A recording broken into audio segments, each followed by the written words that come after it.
नमस्कार, मैं निशा रंसरी बोसो महाराष्ट्र न्यूज़ के साथ में। और आज हम राय रोड के इलाके में मौजूद हैं और कुछ लोगों ने जो हमें फोन किया है और कुछ लोग यहाँ पर इकट्ठा हैं, हुसैन भाई यहाँ पर है। हम उनसे जानने का प्रयास करेंगे कि आखिर उन्होंने हमें क्यों याद किया, क्यों बुलाया। हुसैन भाई, क्या मामला है जो आज आपने हमको इमरजेंसी बुलाया है? देखिए, हम लोग गए थे बम्बई सेंट्रल अरेबिया होटल के सामने जो बीएसटी का ऑफिस है, वहाँ पे गायकवाड़ साहब से मिला। उनका मिलने का कारण क्या है कि बहुत रेवड़ दारू खाना से बहुत आ रही है कंप्लेंट कि इलेक्ट्रिक के चार्ज बहुत बढ़ के आ रहे हैं, जिसमें लाइट बिल है, इसमें 8,000, 10,000, 12,000 जो बिल आते थे पहले 2,000 रुपये, 1,500 रुपये। अब क्या हो रहा है कि हर महीने का बिल 7,000 आ रहा है, 8,000 आ रहा है, 15,000 आ रहा है। इतना बिल गरीब आदमी कैसा भरेगा? तो आपने अधिकारियों को कंप्लेंट लिखित में दी है या ओरली दी है, और उन्होंने क्या जवाब दिया उसको? उन्होंने क्या बोला, हमने जब गए थे उसके ऑफिस में बीएसटी के, तो उन्होंने बोला कि हमने ये चार्ज नहीं बढ़ाया सिंधे सरकार ने इलेक्ट्रिकल चार्ज, तो आप जाके उनसे बात करिए। तो हमने हमारी कंप्लेंट लीजिए, तो उन्हें आप लिख के दे दीजिए। हमने लिख के भी इनको दिया है गायकवाड़ साहब को कि आप आइए, हमारा मीटर चेक करिए और देखिए कितना बिल आता है। और एक बिल नहीं, हमने आपको 50 बिल दिया। ये सबका बिल यहाँ 10,000, 15,000। कोई गरीब आदमी झाड़ू मारता है, कोई गटर साफ करता है, कोई बर्तन मांजता है, कोई क्या, कोई मच्छी दारू खाने में बहुत सारी गरीबी की आबादी है। और गरीब लोग वहाँ काम करते हैं, कोई गाड़ी चलाता है, कोई ठेला चलाता है, कोई भाजी बेचता है। तो सर आप ऐसा मत करिए, इतना बिल भेजिए कि लोगों को चल सके। नहीं, लेकिन जो ये बिल की आप बात कर रहे हो कि हर महीना बिल बढ़ के आ रहा है, आखिर उसका कुछ रीजन तो बताया होगा अधिकारियों ने कि ये बिल ऐसा क्यों बढ़ के आ रहा है, क्या वजह है इसकी? देखिए, रीजन एक ही है, जब से योजना लाया है लाडली बहना, रीजन यही है कि जब से ये इलेक्शन हुआ महाराष्ट्र में एमपी का, उसमें सिंधे सरकार को हार मिली है। तो ये वोट बैंक खींचने का एक तरीका है। और लाडली बहना 1,500 रुपये 1-2 महीना देंगे ये लोग। उसके बाद लाइट बिल में ये और तेल के भाव बढ़ गए। 150 रुपये लीटर था, 100 रुपये लीटर था मीठा तेल, अब 150 रुपये हो गए। हर खाने पीने की चीज में उनका चार्ज बढ़ा है। लाइट बिल की बात नहीं कर रहा मैं, बहुत सारी चीजें भर रहा हूँ। मतलब आप ये जो रेट बढ़ के आ रहा है, आप इसको इस तरीके से एलिगेशन कर रहे हो कि लाड़की बहन योजना जो महिलाओं के अकाउंट में 1,500 रुपए आ रहे हैं, वो एक तरफ तो आ रहे हैं लेकिन एक तरफ लाड़का भाव की जेब से भी जा रहे हैं, ऐसा मानना है क्या? हाँ, ये बात सही है। लाडली बहना को दे रहे और लाड़का भाव से ले रहे।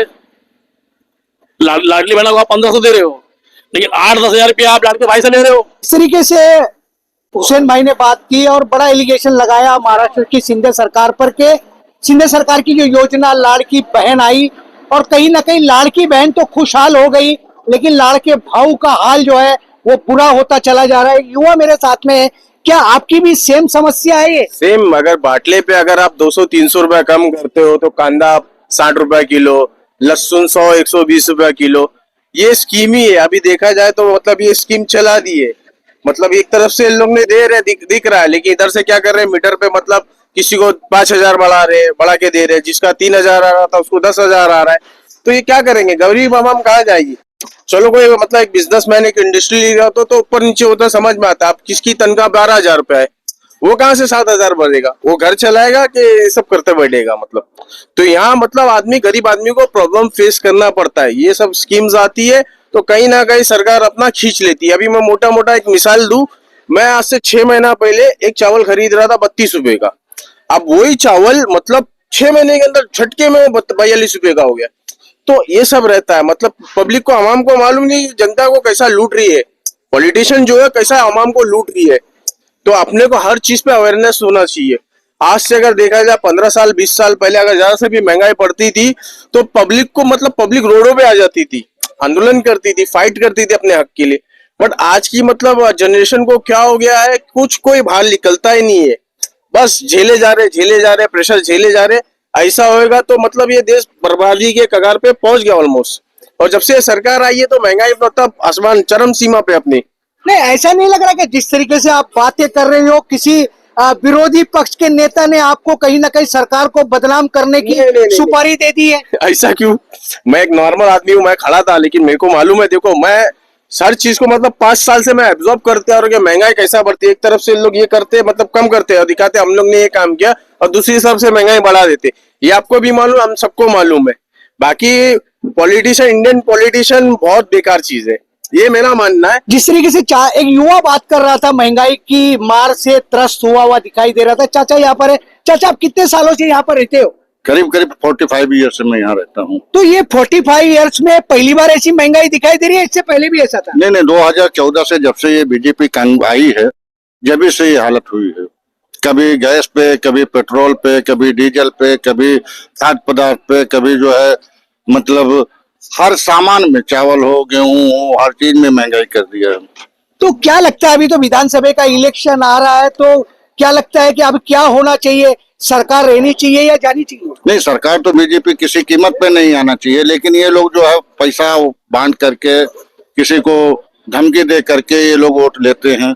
यहाँ से नहीं होता है तो वोटिंग बैलेट पेपर से ना हो करके जो ईवीएम से होती है, उससे हेरा फेरी करके चाहे किसी भी तरह से ये जीतने की कोशिश करते हैं। नहीं, आप कह रहे हो कि पैसा दे करके आपके लोग है, आपकी जनता है, आपके लोग बिक जाते हैं, तो उसमें लोगों का क्या कसूर है?